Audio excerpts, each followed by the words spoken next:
ألذ من الكيكة وأخف من البسبوسة. النهاردة بقى جايبة لكم وصفة من قلب كل بيت شرقي. كيكة الرواني طرية وهشة وبتدوب في البق. الوصفة سهلة جدا ومن غير تعقيد، مكوناتها بسيطة وموجودة في كل بيت. لو جربتيها مرة هتعتمديها دايما في كل مناسباتك. نصلي على الرسول صلى الله عليه وسلم وخليكي معايا خطوة بخطوة لآخر الفيديو. أول حاجة هنعملها هنعمل الشربات ونركنه على جنب عشان يبرد. عندي كوباية ونص سكر وكوبايتين مية، هنرفعهم على النار، وأول ما يغلوا هنزل عليهم بعصير نص ليمونة وهسيبه يغلي على النار من 3 ل4 دقايق. هنعمل شربات خفيف زي بتاع البسبوسة بالظبط. وآخر حاجة هحطها عليه بعد ما أقفل معلقة صغيرة فانيليا. ما تحطيش الفانيليا على أي شربات بتعمليه إلا لما خلاص تكوني هتقفلي، علشان ريحة الفانيليا ما تروحش وتفضل في الشربات.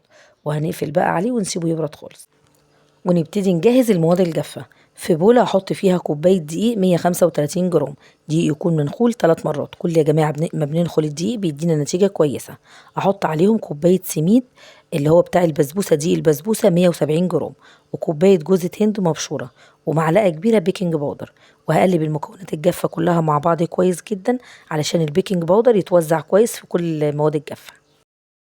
في بولة هحط فيها 4 بيضات، ولو البيض حجمه كبير استخدمي 3 بس. هحط عليهم كوباية سكر وكيسين من الفانيليا، وهخفق بالمضرب لحد ما خليط البيض يهيش ويفتح ويبقى بالشكل ده. وهحط على خليط البيض والسكر كوباية إلا ربع زيت 140 جرام وكوباية لبن، وههدي سرعة المضرب وهخفق لمدة نص دقيقة.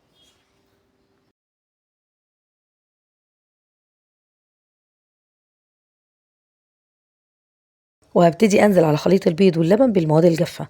هحط جزء جزء واقلب بالراحه كده بالمضرب السلك زي ما انتوا شايفين. هقلب من تحت لفوق، ومش هاجري الفيديو علشان تشوفوا طريقه التقليب، علشان ما نخرجش الهواء اللي في البيض.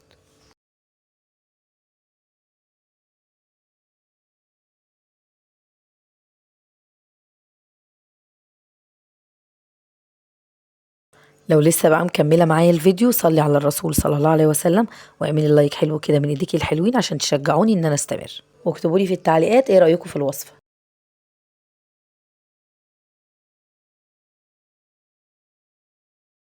وهحط خليط الكيك في صينية مدهونة بالزيت مقاس 28، وبعود من بتاع الشيش طاووق وهعمل الحركة الدائرية دي علشان الكيك لو في أي فراغات هوا تخرج.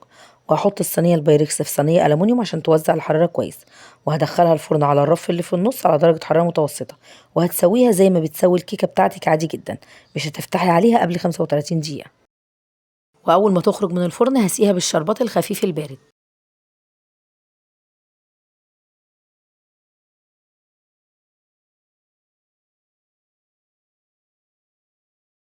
وهنزينها بجوزة هند وشوية فستق، أي مكسرات متوفرة عندك. وبكده نكون خلصنا كيكة الرواني اللي طالعة شكلها ما شاء الله تحفة. ايه رأيكم؟ شايفين قد ايه كانت سهلة وبسيطة؟ بس الطعم بقى حكاية تانية. لازم تجربوها بنفسكم وتحكموا. لو جربتوها اكتبوا لي في التعليقات رأيكم ايه، ومستنية صور تطبيقاتكم الحلوة زيكم. لو عجبتكم بقى وصفة النهاردة ادعموني بلايك حلو كده من ايديكم الحلوين علشان عيلتنا تكبر بيكم وتشوفوا وصفات احلى واحلى ان شاء الله. وما تنسوش تفعلوا الجرس الصغير علشان اول ما انزل وصفة جديدة توصل لكم على طول. اشوفكم في فيديو جديد. دمتم في رعاية الله. سلام عليكم.